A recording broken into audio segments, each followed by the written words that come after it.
to see most of the human race killed off because it is unworthy. It is unworthy of the gift of life. I don't care what society thinks. They're nothing anyway. They're no better than me. Until we hear the safe word, we will not stop.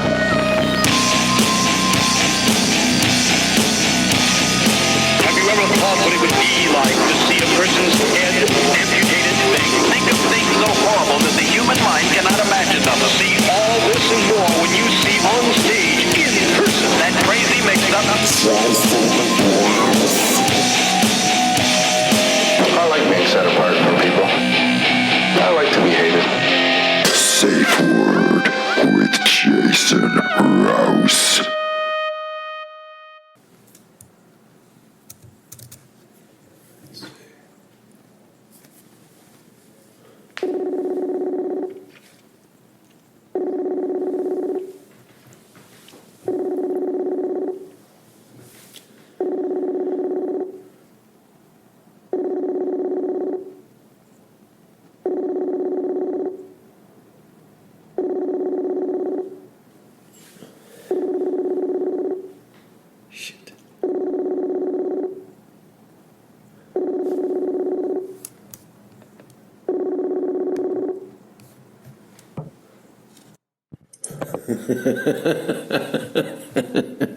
I don't even know where to start.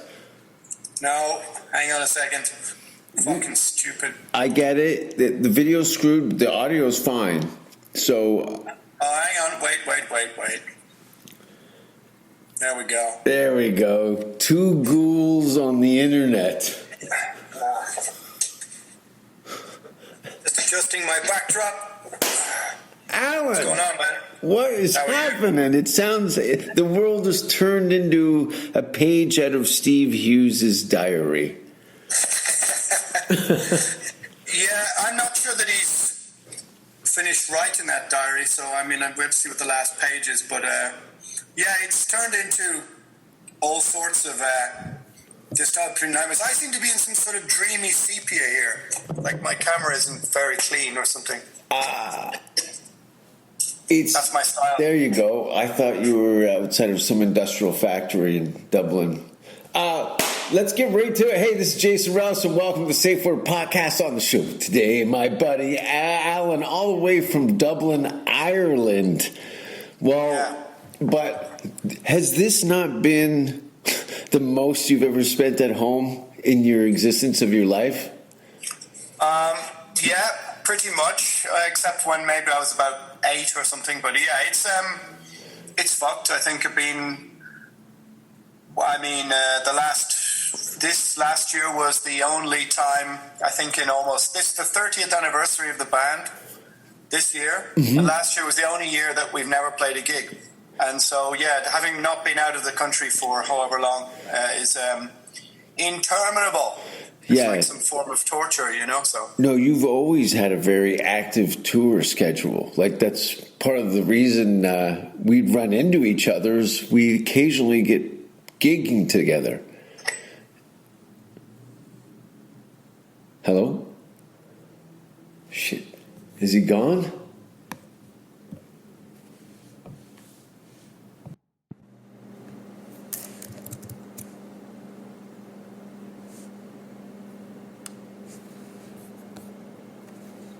sorry about that. Hey man, I'm shocked I could get this thing to fire up at all. So what it is that it's not very interesting, but it's just a cable at the back of the angle.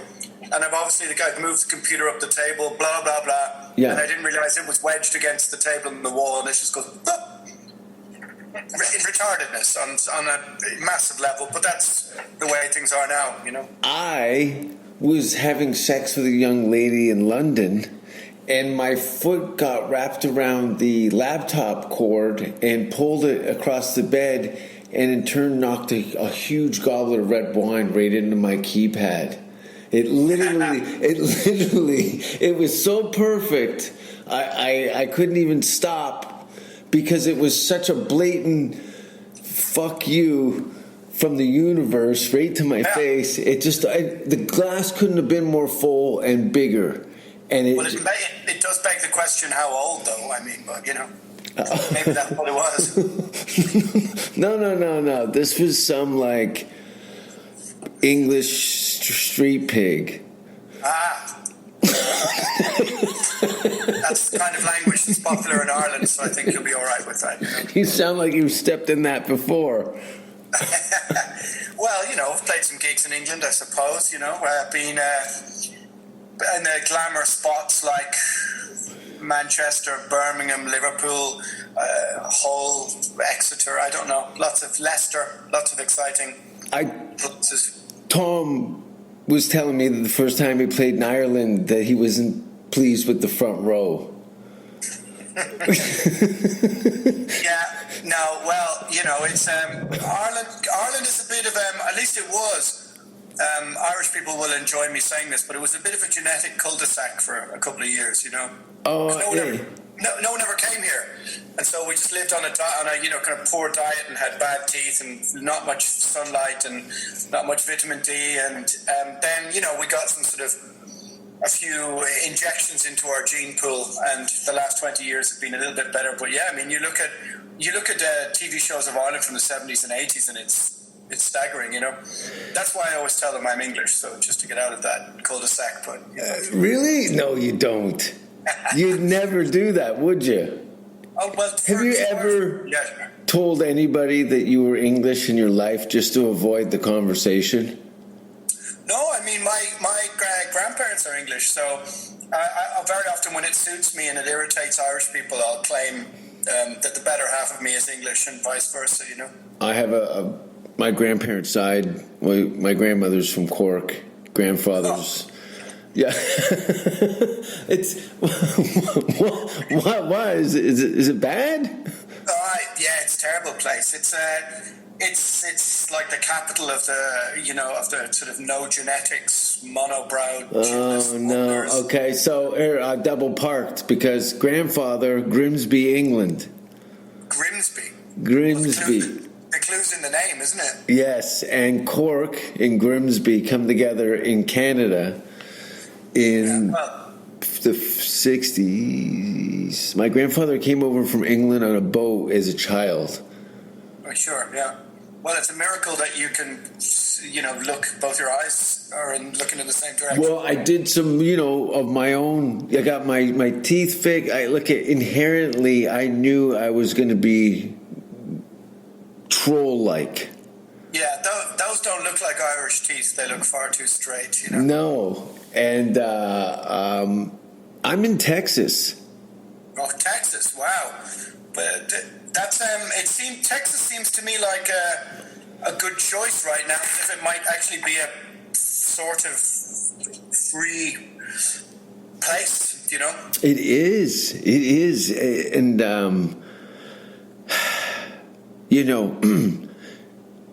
2 months previous to today, I was in Los Angeles, and that is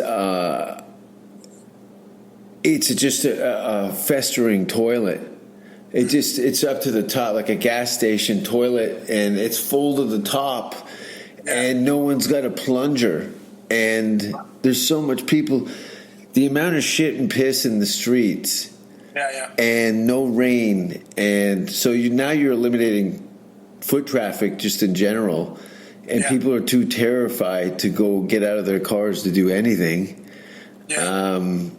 And Sunset Boulevard is, when the rainbow was like the last man standing on Sunset Boulevard. It had the restaurant patio area. They kind of moved it out, and then they shut down everything, and now the boulevard is just a long hallway where the homeless people vomit. Wow, and it's not gonna change, is it? I mean, everyone I've spoken to in LA is telling me that they're thinking about getting out or trying to get out or trying to move to the outer confines of it, whether it's Orange County or something. Or it seems to be Florida, Texas, Arizona, and Nevada. Florida? Why Florida? Because Florida has even more laxed laws concerning COVID than Texas does. From what I heard, they're out licking door handles and strip clubs, and it's Florida has Texas has a kind of like, well, come over here and we'll talk about it, son. Yeah. Bring your gun and I'll bring mine. And Florida's like, we are so high on Oxycontin right now that we just don't care. No one expected to live past 30 anyway in Florida, and the people that are past 30 are 90 and retired. Yeah. I guess that makes sense. So it kind of feels like California is a bit, or LA is a bit done then, if that's the right word. Look, as far as I'm concerned, look, the three triangular things that kind of kept me in that mental hospital was that the three major comedy clubs, you've got your Troubadour equivalent, the Whiskey or whatever you want to call it, Viper Room or whatever, where events have gone down with legends and continue to have these. Well, we were in the Comedy Store before a few years ago. Yeah, I know. I'd always drag the rockers down the boulevard. Go, come down this side, and maybe you can be entertained by somebody just as a disaster as you. And usually, it's like they're not even most people in the music industry at that level are either dead against it, like try and get Norwegian people and metal bands to go and see comedy. They're But that place seemed to have an incredible amount of history behind it. I mean, is that going to go as well? That's not going to reopen, or? I think because of the talents in stand-up comedy have moved up to this huge level of wealth and notoriety that none of the key figures in stand-up comedy, they have an abundance of wealth that they could literally go in and say, look at you and me, we'll just buy it, put a lock on the door until it's accessible again, whether it may be a landmark museum or an active comedy club at some time in the future. But I think what's going to happen here is that what they're going to do is the comics are so in love with that place and had so much successes come out of it in the history, and I'm speaking specifically about the Comedy Store, that they're going to franchise it across to states and cities across the U.S. that can carry it. Right. And then everything will kind of fall behind that. Joe Rogan's here, Elon Musk, all these software companies and what have you the blue collar aspect of it is coming with the talent. So they kind of work together. The people who buy tickets to your shows and my shows have jobs. In most cases, there's not a lot of, I don't see a lot of Ivy League graduates in my audience, not to say that they're a specific education bracket, but and if they are, they're trying to forget about it. But the Texas is pretty much open, I really see that only about 20% of their economy and businesses, maybe, and I'm speaking 20% generously. It's probably even less statistically, but they've lost you can see the scarring of downtown. Okay, this business didn't come back. It didn't survive the 3-6 month period. And they just our lease was up anyway and what have you. Or we were thinking about retiring this, or we're too fucked to come back from anything. We're bankrupt. Let's walk and call it a day. But the places that are active, there's a downtown venue that I've been doing shows at. We got 300 plus people in there. They're not shoulder to shoulder, and it is a comedy show, so it is seated. And there's have the 6 foot distancing and what have you. But Canada's in they're pulling people out of their houses and zip tying them in Quebec for family gatherings, and the neighbors call the Gestapo to come and fucking. It's like this is happening in Canada, so we're not far from that here. I saw water cannons in Holland, Well, Yeah, I mean, in Ireland, I think we've spent the longest time of any country at level 5, strictest level. And Really? Dublin is, I guess, the most strict city. And we've been at least in the top 5. But yeah, we've been probably the most strict lockdown city now for almost a year. And there's nothing open, only essential shops, which are only allowed to sell essential items. Yeah, it's pretty grim here. And I think many people, there's no music, no comedy, no theatre, no expression, nothing like this. No support from the state for any of the society's mental health, art, culture, anything. It's all just only financial, budgetary stuff, which they just seem to endlessly plough money and furlough small businesses into until they can't, and then we'll see what happens. But yeah, they're talking about even more mandatory restrictions now. And I think a lot of creative people are wondering, there probably couldn't be a worse place to be than Ireland in the whole of Europe. Because, well, it's a fucking small island. At least if you're in Austria, you can go across the border to Germany, to Switzerland. Here you can go fucking nowhere. They're waiting at the airport, questioning people. Do you feel that at some point you might have to just enough is enough and escape your own country in some form or another? Yeah. I mean, it's. I've been thinking about this I'll say this. 2 weeks into this, I have. Like Canada's. Yeah. You know, I've escaped to this, so it must be in the back of your head as a guy who's not married. Yeah, you're not married. You got no kids. I got a bunch of shit I can replace. Some of it I can't. I'm really good with a passport and a get up and go bag. Yeah, I think that's going to have to be a consideration for many people. I mean, the thing about it is I started a podcast 2 weeks into this, right? Oh, by the way, congratulations. Finally. I remember at Furno Festival, I was like in a drunken stupor with Pera and going, Alan, I think you need to do a podcast or something. Yeah, I know. But it was all perfect timing. Look at what happened, you know, and I've been listening to episodes. Again, I always enjoyed that aspect of hanging out with you, as I was going to learn something at the same time. And I was like, and you putting that to tape so other people can hear those conversations. Yeah. I mean, I've just been doing one just before this, this complicated one about all this stuff that's surrounding all this great reset conversation. But definitely when this started, within 2 or 3 weeks, and then I did the first podcast, I said on the first one, I think this is what's going to happen for the next year, and I'm almost exactly right. Oh. I said, like, this isn't going anywhere, and everybody went, oh, come on, what are you talking about? I said, I'll guarantee you now, by next March the 17th, St. Patrick's Day 2021 will still be here. And people were like, what? I'm slowly now going to collect a lot of debts from bets that I put on.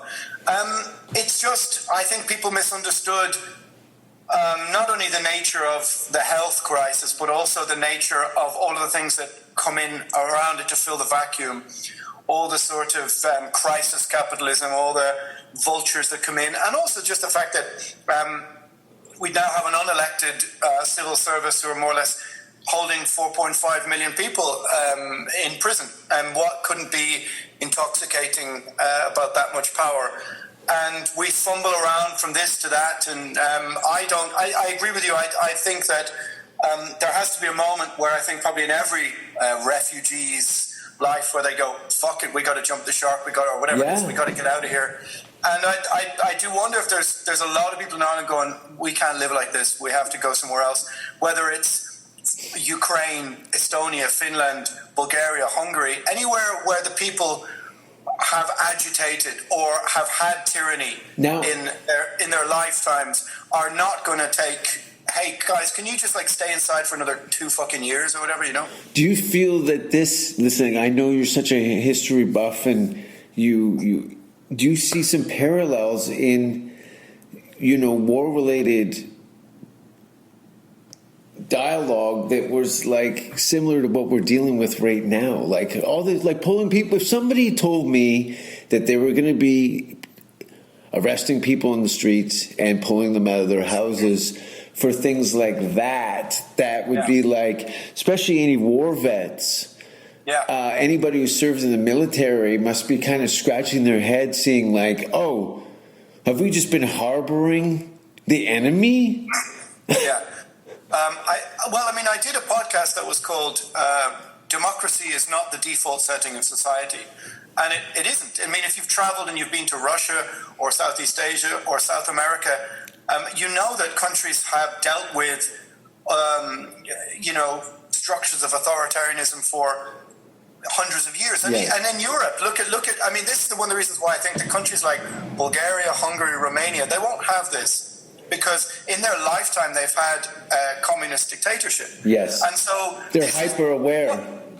Well, they're not. They understand what this is, and I'm not saying this is a communist insurrection, but this is like living in a communist city. I mean, I had a Romanian taxi driver 2 days ago, and he's like, "Oh, I come from Romania. I grew up under Ceausescu to escape this shit, and now again we are in a communist city, And I was like, "Yeah, man, we are. I mean, it's the idea of a huge state apparatus, surveillance state apparatus, which has its dirty paws in every part of your existence. This is the communist ideal, huge state, and so I think a lot of people. I think what is happening to Irish people is they never had communism or fascism. We've had the Celtic Tiger, our sort of struggle. No struggle. But our economic revival of the last 20, 30 years has bred the fight out of us, it feels to me. And so everyone is just scared and everyone is terrified and the people are asking for more restrictions. And you have to say to people like, okay, so let's say, for example, if this, whatever you're asking for doesn't work, which obviously it can't because you can't have 0% of a virus, then what do we do? Is this how we live now? No, and I think people are so lazy that they keep putting their bets on the system.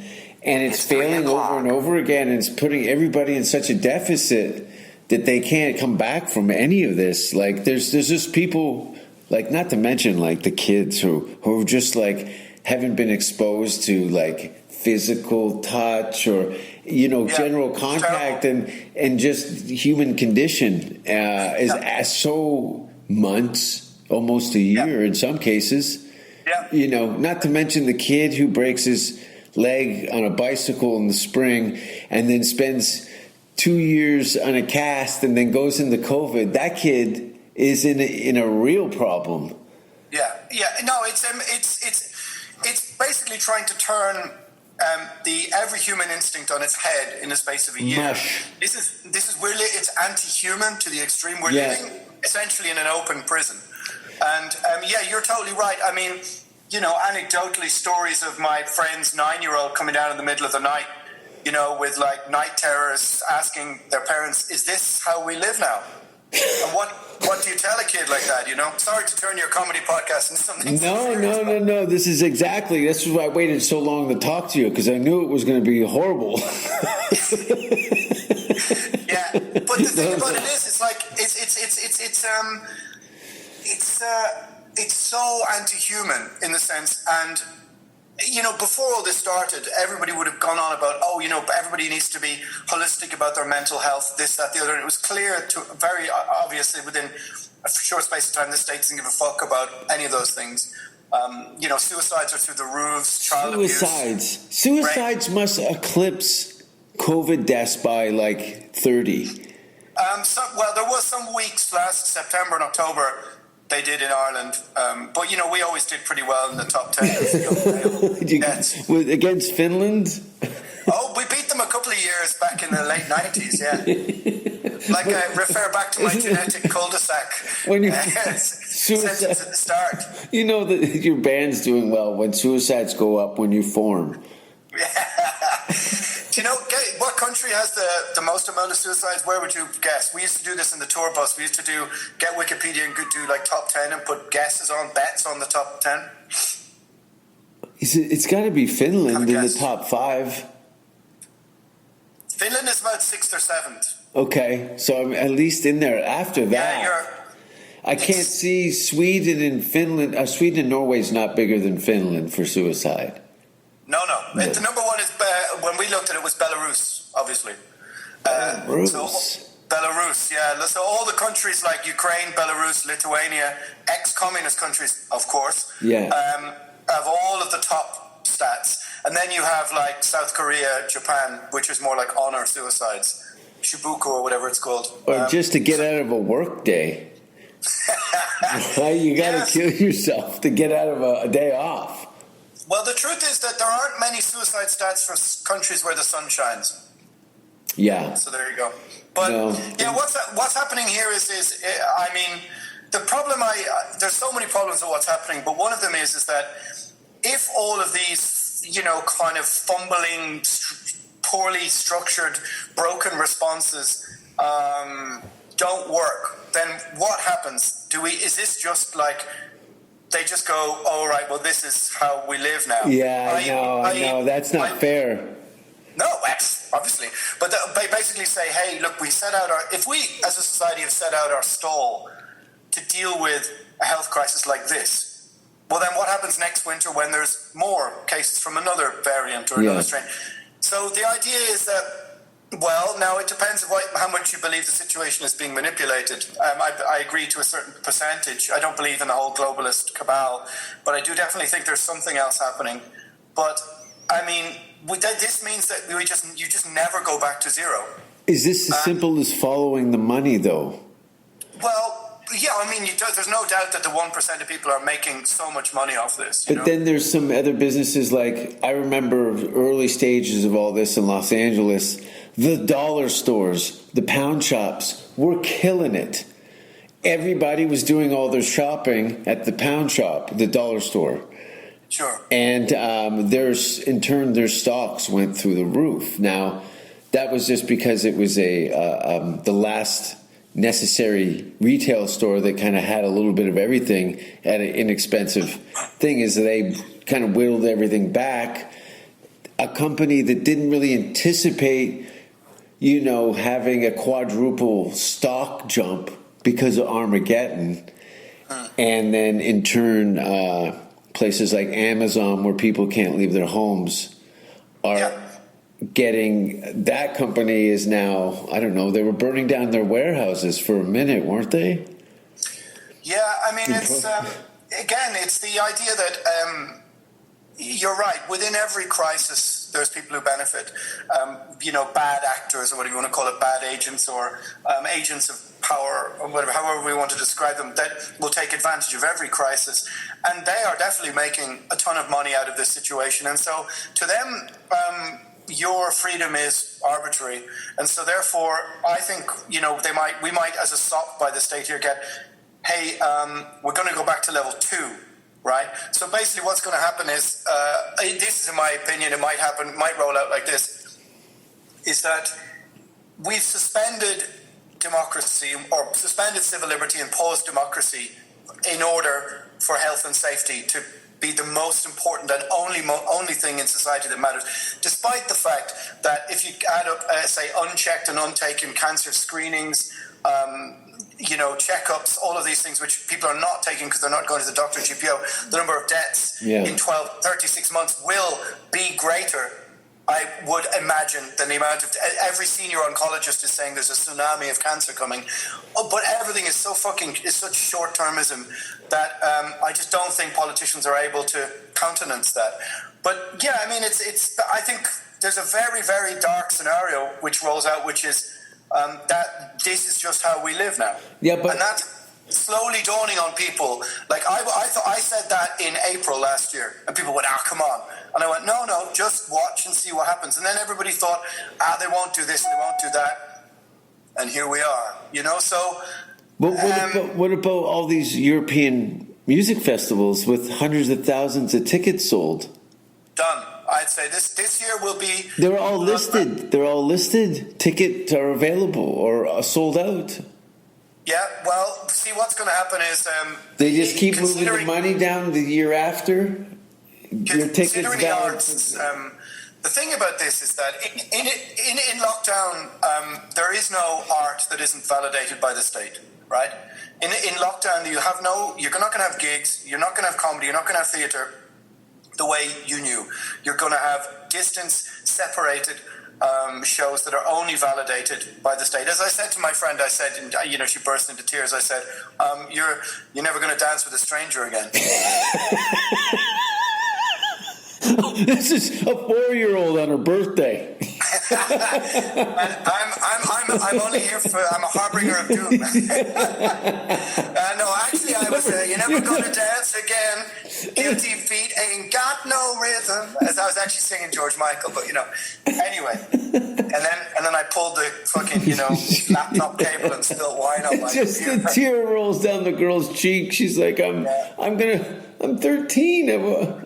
What? No, you're never in touch a human being. Yeah. Cry a white tear. Yeah, no, it's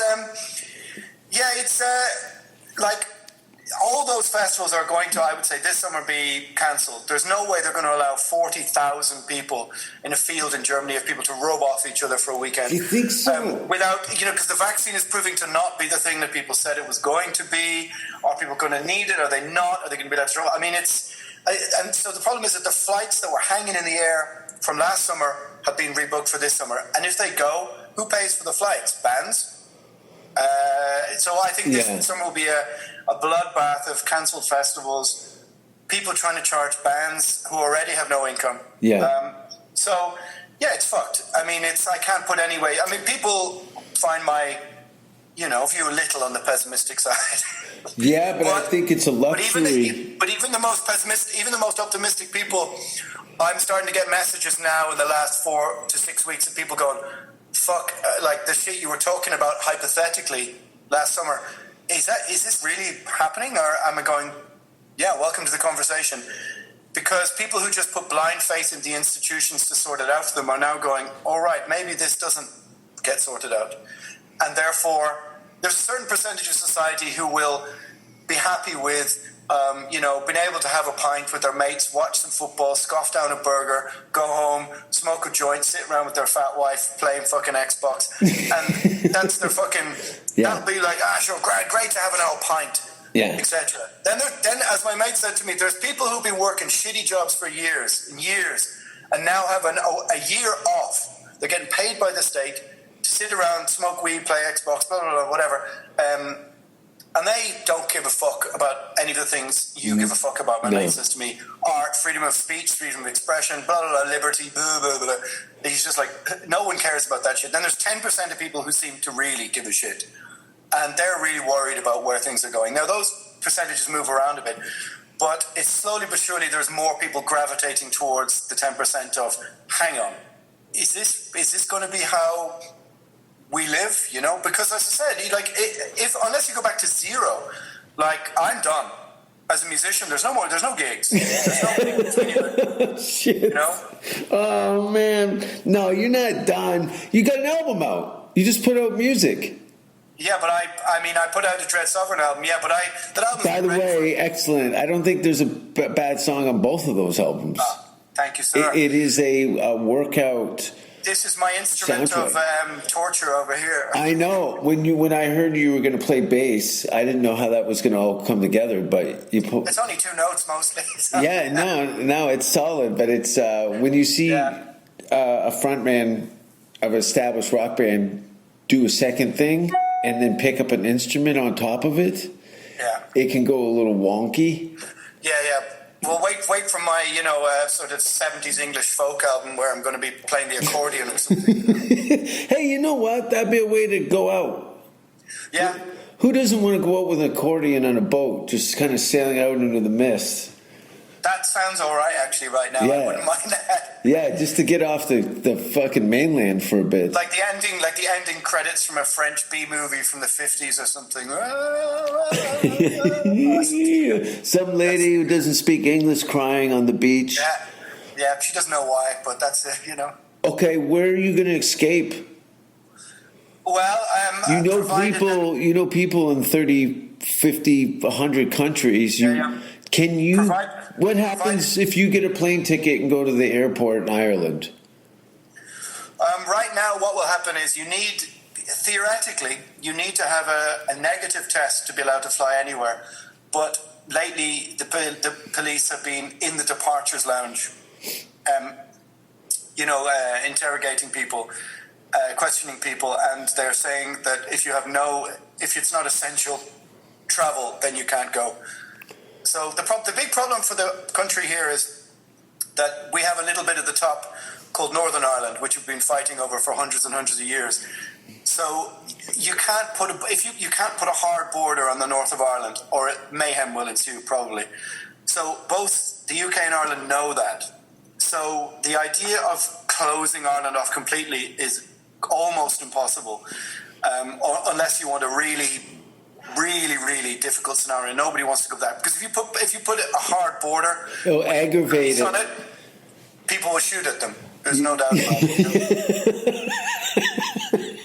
It's so true. I played my first. I was staying in Wood Green in London with Phil Nicol and Craig Campbell, and who else was down there?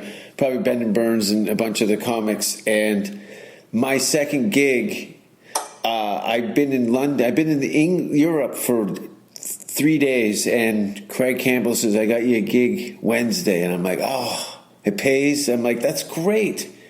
He goes, "You got to be at Stansted Airport at like 6 a.m. I'm like, "I got flying to a gig? I just got to England." He goes, "Yeah, you're going to Belfast to play the Empire on Wednesday. It's a great gig." All right. And I was there with a Glaswegian comic who told me a lot of history and pointed out a lot of things. He was quick to tell me that the hotel we were staying at, the most bombed hotel in Europe, yeah. Yeah, exactly. That a year earlier there was guys with machine guns. You know, this is 2003. Yeah, I mean, I know that hotel is very famous. There was days in the 80s and early 90s, I think, where it was being bombed. Well, there was days where there were like 10, 12, 20 bombs going off a day. Stuff. So, yeah, the idea that in the midst of all of this you have Brexit, and the idea that in the midst of all of this you could put a hard border between the north and south of Ireland is really problematic, because imagine how many tens of thousands of angry young men are unemployed right now.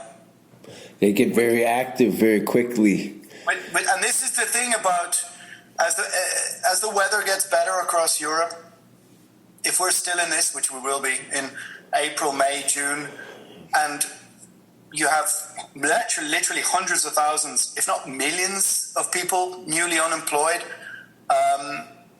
I can see that as a recipe for a lot of civil unrest. Yeah, you get a lot of young men with boners and nothing to do. Yeah. They're going to start tearing shit down. Yeah, maybe. I mean, they're starting to do it. I mean, the MSM, the mainstream media, are not really reporting some of the huge protests in some countries, in some cities. The media here is very much towing the party line. And I also understand that they're probably working on a skeleton staff. There's no investigative journalism anymore. They're just cutting and pasting, sending in stories. And nobody wants to be the do you want grandma to die character. That's always the same argument that's hung over everybody. Oh, do you want to kill your grandma? It's but like, that's not fair fighting. No, it's not. You can't use grandma. You can't fuck. No, look, everybody loves grandma. Yeah. You can't fuck with grandma. That's your mother's mother. Yeah. It's not about that. It's about the rest of us putting a lot of isolated attention in people that are at risk and allowing the people that have signed a waiver to say fuck it to go on. But look at what's happened since we started this. I mean, Ireland is one of the oldest active working democracies in the world, right? We never, had fascism, communism in the 20th century. Yeah, I mean, we had the Catholic Church, which is a form of dictatorship in a way. But if you think about it, right, the Irish state now at Christmas was telling people to open windows, shut windows, what to eat, what to drink. Alcohol sales hours are moved backwards. They're telling people when you can bury your dead, when you can't, when you can send your kids to school. They control people's sex lives now because there's nothing, better contraceptive than lockdown. They literally control every element of Irish society. And what really frustrates me is that you just cannot make some people see what's happening. Now, I'm not saying that it's all because of manipulation or design, but even if it's an accident of circumstance, to try and point out to people, hey, I know you're all concentrated on the road accident, but can you look across the road because every institution is being robbed at the same time? Yeah. And you're just trying to say to people like, hey, as you said, your 4-year-old doesn't know how to play with other kids because of this. Like, the state is telling you when you cannot send your children to school. They're closing your small businesses. There's no gym, there's no sports. Why are the sports pitches closed? They're locked. There's no emphasis put on health. Nothing. No, it's weird exercise or like. There's no rehearsal rooms open. You cannot rehearse in the city centre anymore. They didn't even try and put on like an open air show for people when the weather was better. Yeah. Nothing at all. It's literally only about shuffling papers for the budget and hey, you're getting your money from the state. Okay, and now what is the financial? What is the Irish government giving the people? You get $1,000 a month. Is that a thing? I will give it to the Irish state in this regard, is that they were very quick to roll out welfare for people who newly lost their job. They're very quick in responding. Yeah, Canada, same. Yeah. I have no issue with the state on those terms. They did a very good job, and I'd say that in fixing people with the budget, in fixing people financially. No complaint there whatsoever. And it's very rare for I would say that. But at the same time, that's just one part of a greater, bigger picture. But yeah, it's how deep is that well? Like country to country. This is what really also confuses me. How do you endlessly furlough people unless there's some form of debt forgiveness between the financial institutions, or what? If you look at some people who think. Who look a bit more into, some people who would see this a certain way would say that the money we will be repaid back through our universal basic income and the acquisition of property and land in lieu of what was given will be the future goal. I don't know if that's true. I can't see it. Like I said, the podcast I just did about the Great Reset and all that stuff, it's like the God of the gaps, this idea that back in the day, people didn't understand science, so they filled the gap in with God. The idea that everyone is sitting at home in their own little prison, isolated, only taking in information from the screen that we're looking at is sending people fucking mad. Because they have no ability to sense make anymore. They have no ability to rationalize. So they're being pushed to the further sides of it. So I don't blame people for being channeled into the cesspools of either side of the political divide into these. It is channeling, though, isn't it? It is. Yeah, it's channeling them in because they don't have anywhere to go. Yeah.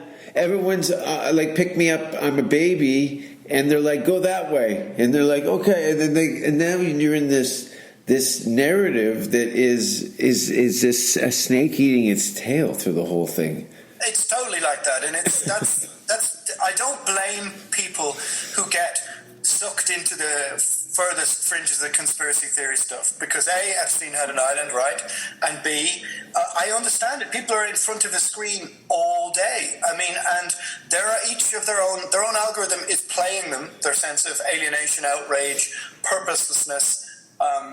Isolation, depression, and so the algorithm, it plays on those things. So the idea that we don't have any shared common view of reality anymore is really profound.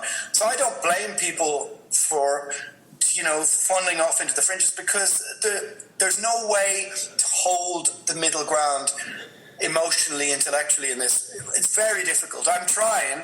But I can't say I haven't gone fucking feral a few times and mad. Let's play with this idea that they go, look at this. This is a Wizard of Oz situation where 4 years go by. It is bad. It's a little worse and worse in other places. Yet all the scientists and government go, okay. You guys are going to love this. Sorry about all that 4 year stuff, but we had to wait to show you this. And then the aliens, they let the aliens out. And this is Jerry, and this is Susan, and this is their spaceship. Everything's cool. They're going to give us some metal that's super light and indestructible, and that's going to help get our science back on, and everyone's going to be cool. But we had to clear out some people had to kill themselves and die of diseases first to thin it out. Well, let me put another proposal to you, which is that You could say you're an idiot. that's not a proposal. Thank you, Professor, for being so. And then the spiders come. But let's everyone. Listen, yeah, man-eating spiders. Why not? It's been that kind of a year, Yeah. But think about this. If you're living on a planet of finite resources and there's 8 billion people on it and it's going to get to 10 by 2050, wouldn't the 1% of people who want to merge with artificial intelligence or want to defeat death, i.e. the regeneration of cells, wouldn't they want a kind of clean and empty planet to live on? Oh, maybe. For sure. Come on. Oh. Yeah. No. I mean, look, we're living in a Black Mirror episode. Do you know what I mean? It's so fucking. It's just that when the end of the world happened, I thought it'd be a bit more interesting or a bit more exciting. It's taking way too long. It's way too long. Yeah, Do you find looking at old lyric sheets and going, oh, we got the soundtrack for this whole year. We wrote it 10 years ago. It's all here.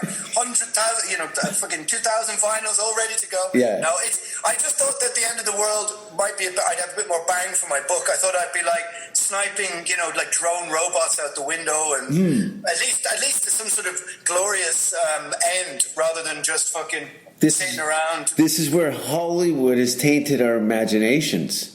Good point. That's a very good point. Yeah. It has given us that big, man on the hill with a gun, with a chainsaw hand, that Evil Dead, Bruce Campbell movie. You're the hero, slayed all the monsters.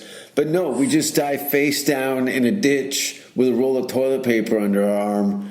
Right. Well, I'll tell you what. I mean, let's say if the essential shops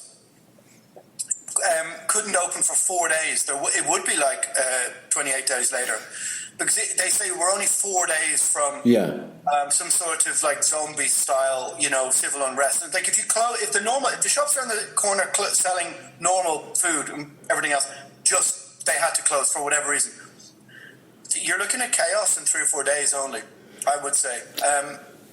Look at the attack on the Capitol. What kind of we're talking about how silly and outrageous everything is. Yeah, it looked like a really bad Saturday Night Live sketch.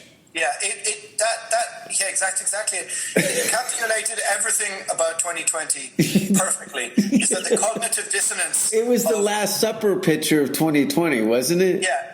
It was like high farce and high treason at the same time. Yeah. Like it was there was 80-year-old grandmas with MAGA hats walking in, and also a woman was shot in the neck. So it's like it's both incredibly serious and terrible thing to have happened. The seat of American democracy.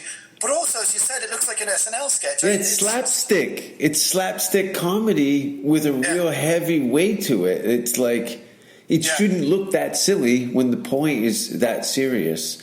But you've got people in Braveheart makeup and Fred Flintstone hats and, But this comes back to what I just said like 5 minutes ago, is that if you give people nowhere to go with any of this stuff, okay, I think we're at the end of a 10-year cycle of social media derangement, right? This is the end of our, it's frazzled our brains. Yeah, we're deranged. It's definitely deranged. Yeah. It's gross. Exactly. But this last year of isolating people, just putting them in front of their screens and feeding them this diet of disinformation or whatever, and some information and whatever else, making them outraged and isolated and all that stuff, and then pour them out into the world and they're told something or other. It's hardly surprising people are losing their fucking shit, I think, listen, I'm an idiot, but I'm going to say this anyway. I remember hearing a story where a bunch of students tried to save money, so they bought like 100 cases of macaroni and cheese, and they ate that all year to save money for drinking. So they were on the piss eating macaroni, Kraft Dinner. I'm glad. Okay, Kraft Dinner, macaroni and cheese. You've been to Canada. And they got scurvy. And this is what's... They got scurvy, right? As an Irishman, you don't want scurvy. And No, I was more into rickets personally. But they got scurvy. We're getting scurvy of the mind from the steady feed of the media and the isolation, lack of sunlight. I haven't had a simple hug from a person and a handshake now is like tenfold. Yeah. And I told like I'm gonna need the bags under my eyes, and Yeah, you start to become. What were those? What's that famous debunked story of those Russian guys that they pumped the gas in that box? Crocodile. What? No, not crocodile, but there was it's on YouTube, and I don't know if it's been debunked or not, but they pumped gas. They had these volunteer soldiers, and they pumped these different gases in, and they eaten of all their own lips and tore their own eyelids off and stuff. Oh, I think that's not real, actually. Yeah, it was a debunked thing, but might as well be. but the military. That's like a spa day of some of the experiments that have happened. On 1,000 floors underground. Yeah. I just want to swear at strangers in a bar, Alan. It's really it is quite incredible to have taken our natural will and want as human monkeys to socialize and sort of turned it on its head in a year. And this is why I think that if there is something else trying to manipulate the situation, this is one of the reasons why I think it might not, it won't work. It's because it is what you're saying essentially, that you're going to take, let's say, Naples in Italy, a city in Italy, and you're going to tell the people there who have 2,000 years of history. Yeah. They have their small businesses, they have their families, they have mama, grandma, they have a history of war, they have a history of fighting wars, they have a history of their city-states fighting each other, the Roman Empire, culture, language, history, folklore, everything. And you just go, hey guys, none of that means anything now.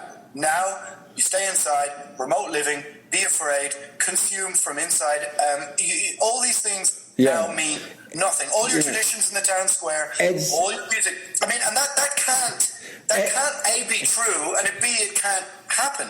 And then they're also walking through their cities and they're seeing all the rebel statues through history. Yeah. It's right in their architecture. It's like, oh, that guy fought against this for the, and that's what makes me think when I think about it rather deeply. I think to myself, okay, so those are the reasons why it can't be like a globalist plot, because to underestimate the will of 457 million people in Europe to not want to be free, considering they fought 2 world wars for this in the last 100 years, is a gross miscalculation of human nature, I hope, or else we're fucked. Yes, most definitely.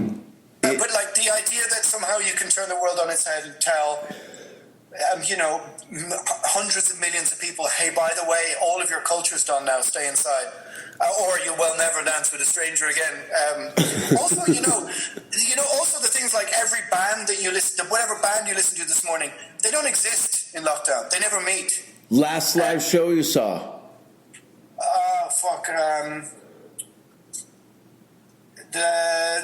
I did a tour with Dread Southern in February. We were like one of the last trains out of the station. Oh, how many shows? We did 18 shows, and then just in Europe.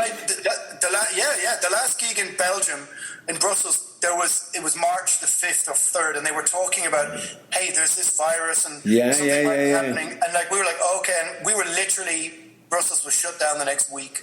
So we were like in one of the last tour, trains out of the station. As for a show I saw, I can't remember. It must be November 2019 or something, Mid-March, Mr. Bungle. Oh, yeah? Who? Mr. Bungle. Oh, I fucking hate Mr. Bungles.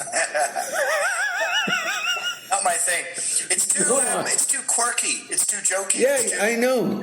Yeah, I that's get why I don't like it. You're not pissing around with no one's fucking around with the instruments. Everyone settle down and scowl. Yeah, that's what I like. Have you been a fan of any of Mike Patton's work? No, not really. I saw Fate No More in 89 with Prong in Dublin. And Fate No More were on TV in the UK that evening, and they were flying over and they were late for the show, and we'd walked like miles and miles to the show, and everyone was sitting on the floor waiting for them, and they came out, and Mike Patton was wearing like a policeman's helmet, like a UK policeman's helmet, and just launched himself straight into the crowd to kick somebody within the first 20 seconds. And I thought, oh, that's pretty cool. And then we all had to leave to get the last train. No, I know it's not my thing. No. I kind of like his personality, but I'm not into any kind of music that speaks of novelty or an in-joke to me. I don't like. So I don't like. I hate Primus, Mr. Bungle, anything with that kind of like frivolous joy attached to it. I fucking hate it. You don't like people pissing around on stage. No. No. I just hate. I hate like novelty. I don't like. Jokes. Listen, I get it. Anybody who's seen your body of work can clearly see that you're not hopping around your bedroom doing Mike Patton impressions, singing Faith No More song. I get it. No, but I do think the real thing has moments, I suppose. Yeah. But it's a long time since I listened to it. It must be nearly 30 years, I'd say. You know? But, I do enjoy listening to Buzzo from the Melvins talk about Mike Patton stories. And he seems like a grumpy dude. Again, the Melvins is a band that never really... It's not the same in Europe as it is in the USA. No. And again, when I was growing up, the stupid song titles would have put me off, you know. And they weren't a big fan of Squeeze Me Macaroni? I can't listen to a song called that. It's just... I don't watch cartoons. I don't read comic books. I'm not interested. No. You know? Well, we don't need to right now, do we? We're living in a fucking, kind of really boring graphic novel. Yeah. It is crazy, Lee. You've got all these, villains and like superheroes to villains, and it's almost there really should just be handing out capes to these people just to give more context to what the cape is a really underrated item, I think, of clothing that should be brought back in. Did you do capes for a year? A dramatic entrance into a room and all sorts of stuff. Dude, I want bats just to get out of a bad gig. Yeah. But yeah, you could kind of hide behind it and exit stage left. I love it. No, I'm... So what is this that you're doing? You're doing like 24 podcasts with 24 people or something? Or did I misread it? No, I interview somebody for an hour and then I fly to their country and kill them with a hammer in their sleeve. That'd be more exciting than what's fucking happening. Yeah, you'd be like, hey, what are you doing here? I need to wrap up this show. I'm...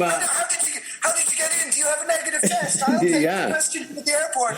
I got a bullet hole through my shoulder as I fall in the door. I walked here.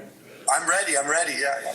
No, I'm, fortunately I know people in, 30 countries, and I wanted to get some firsthand conversations with people who share the same struggles, as live entertainers. Yeah, and I think that's very interesting, yeah.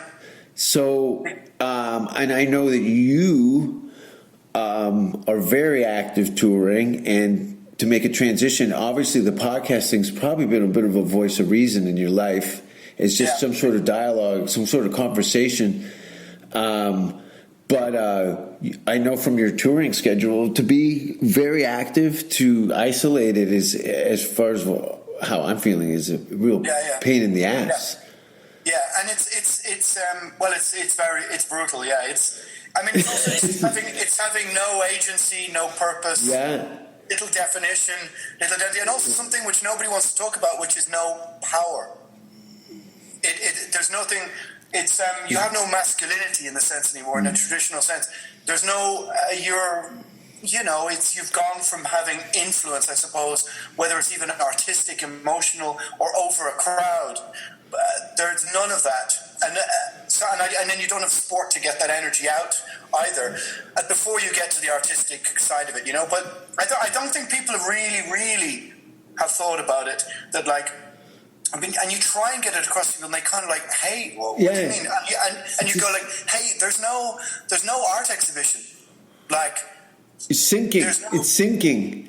Yeah, there's no gig. There's no fucking vegan feminist poetry slam. There's no fucking whatever this is. Whatever the thing that you like that is an expression of communal joy, even if it's between 15 or 5,000 people, it doesn't happen. Yeah. Unless you go back to zero. Yeah.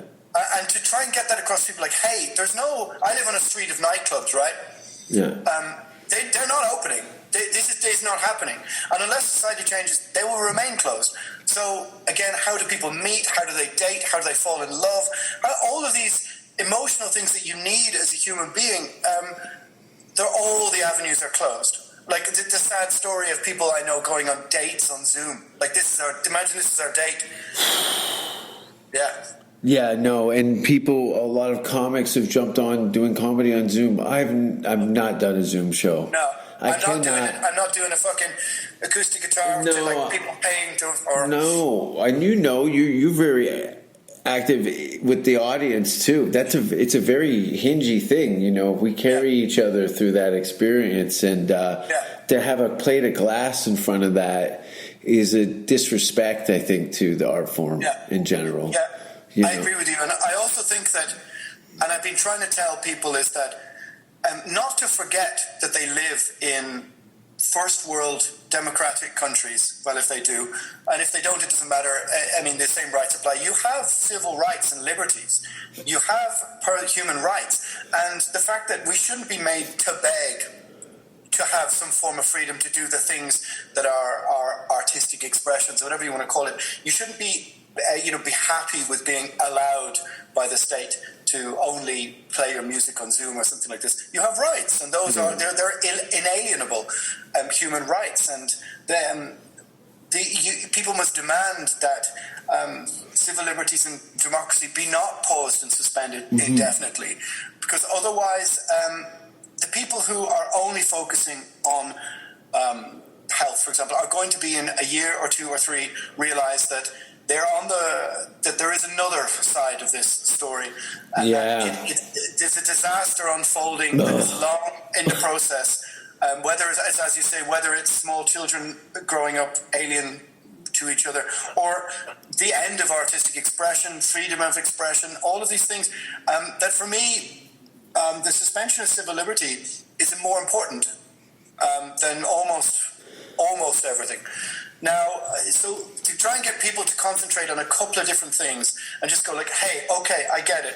Health crisis, etc., hospital beds, it's fucking terrible. I have a cousin who works as in a hospital here. Firsthand. I understand. But also to kind of go, okay, we have this, can we also have just a consideration for where do we go in 6 months' time if this doesn't work, 9 months, 12 months' time, but also that to just stifle every form of human expression and interaction is going to leave an indelibly dark mark on society. And I think the turn that Texas has taken is going to show the pros and cons of these kind of situations where they've left businesses open, and shows are happening.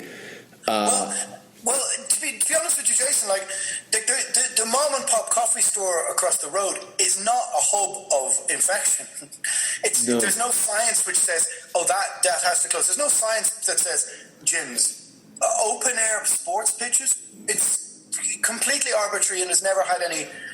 Nobody's ever said, but hang on, I understand that the state went, okay, we do a blanket ban, so then there's nobody complaining or nobody bitching about, you opened this and didn't open this. The blanket is smothering. That's the thing. The blanket is smothering. Yeah, absolutely. So, but there is nothing to say why all of these things cannot open unless, then of course, we're getting back to where we were before, which is unless, of course, they're intended to be shut eventually. Okay, so give me a prediction. I'm going to tell you, I think that in the state of Texas, there's going to be some form of comedy clubs opening, new venues opening in the fall of this year. Now, you said something about April next year of something, but like we really don't see anything that's significantly changing. Numbers are going up and down, and society's flatlined.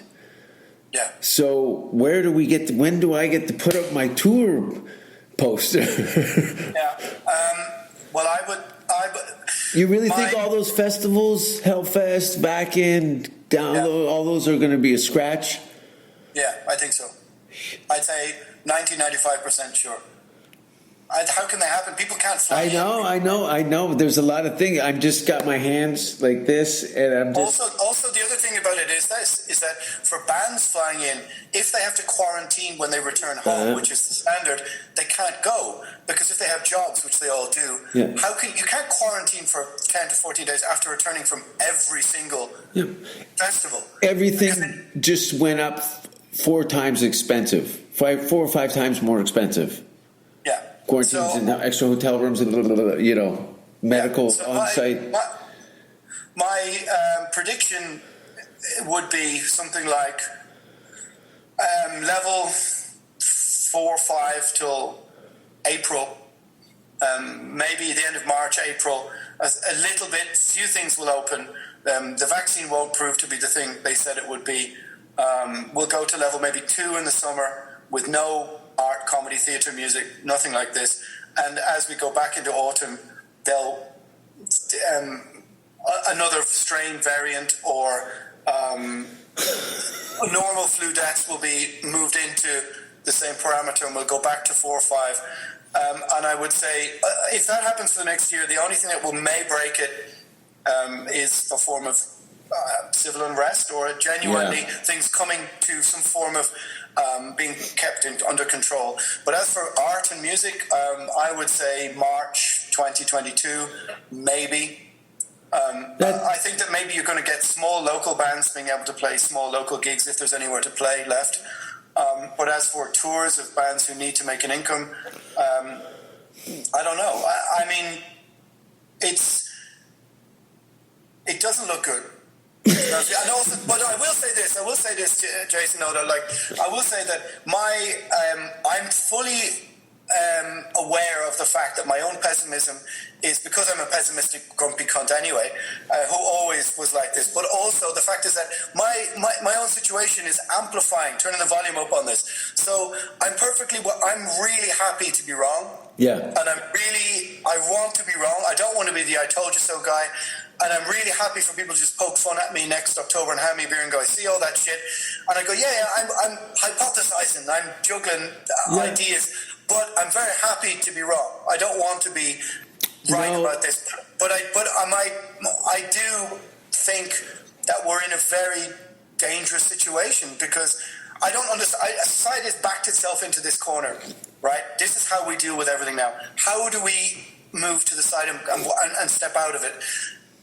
Politicians, how do they save face from this? You know? Yeah, that's the thing too. Is that they're so far from saving any face. Like again, with all the different ways of people have been treating this from country to city to state, there's going to be a lot of "I told you so" in hindsight with society as the example. Well, that's the problem, is that unless you give the institutions of state, Ireland is more or less now held in place by an unelected board of civil servants who are now de facto rock stars. They get to go on TV every night. Yeah. They hold 4.5 million people buy in their decisions one way or the other. tell me that, as I said, tell me that's not an intoxicating aphrodisiac, of power. And to not for people to not understand that that's the nature of power is. Why couldn't they just start a band like other people and have fun with it instead of politics? Well, I mean, if I don't have the ability to play music, then that would probably be something I would. I mean, either have to get into politics or become a serial killer. I don't know. Yeah. Yeah, but, no. But I will ask you this. This is what I ask people. I understand that, like, to spend a long time in my head is not where most people want to spend that much time. But these are things I've been thinking about for ages. But I would say to people to recalibrate is a simple argument: is in the history of any city, nation, state, have the citizens of that country or whatever, has there been a moment in history where they have handed over all of their rights and got them all back in one piece? And the answer is no. Not Texas. Not Texas. Texas, okay. They are not fucking around. They honestly, Alan, it is open here for business. If you can escape the dreary rock of Dublin, Ireland, we'll go sit in a restaurant and eat barbecue. Yeah, man, it's a friend of mine. She managed to go to Greece, I think, in early October.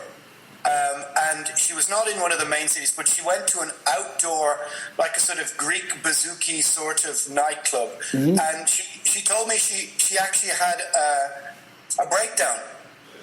Oh. That people were out and dancing and being alive, and she just broke down in floods of tears. I completely understand. I'm overwhelmed, I sat down in the restaurant, just like I had to call video people home and show them, go look at this, and it was just a simple thing. But we're gonna eat in Texas at some point. I can see it, right? I've kind of scheduled some touring. I know you have some potential promotional shows in Sweden at the end of April. I'm using those two. I think you have 2 shows in Sweden at the end of April, and I'm using. I know you're shaking. He's shaking his head. I'm not.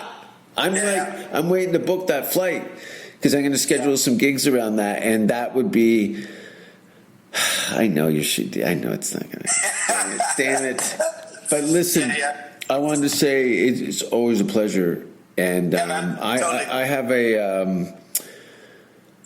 We're going to go out of this kicking and screaming, I like to think, right? I hope so, because we have to, don't we? Yeah, because it's not like I'm settling down to start a family now. Like, I'm ready for this. I'm ready for this. I'm built for it. So hopefully, I don't even like saying hopefully, we will be laughing about this at some strange land and an outdoor muddy field with some whiskey and speed. Some fat goss, yeah. Some fat goss with patches over our eyes.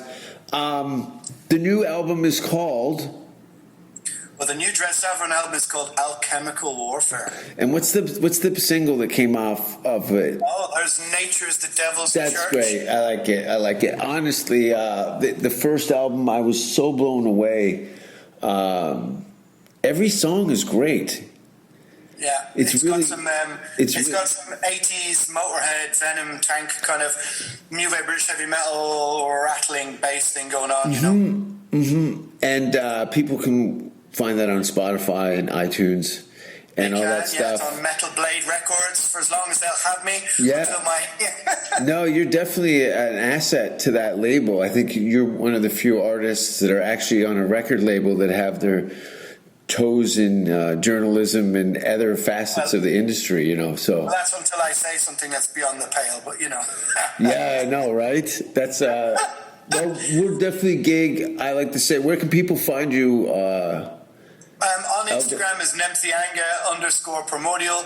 I have a YouTube channel. My podcast is called Agitators Anonymous. Yes. And so, you can find me on YouTube and this, that, and the other. And the podcast is on all the platforms. Yeah. It's on all the Spotify, Deezer, Acast, blah, blah, blah, blah, blah, blah. Well, as I said, until I say something that's beyond the pale, and then, we'll see you in the great beyond. cancel culture, 20-year-old girl in the comfort of her own home. Yeah. Wah! Wah! Yeah. On that baby crying note, thanks for being on the show, and we'll be doing some gigs, I'm sure, soon enough. I think it's going to be April next year, right? Fuck. Cheers, mate. All right, man. Cheers. Stop! Stop! What happened was true. The most bizarre and brutal series of crimes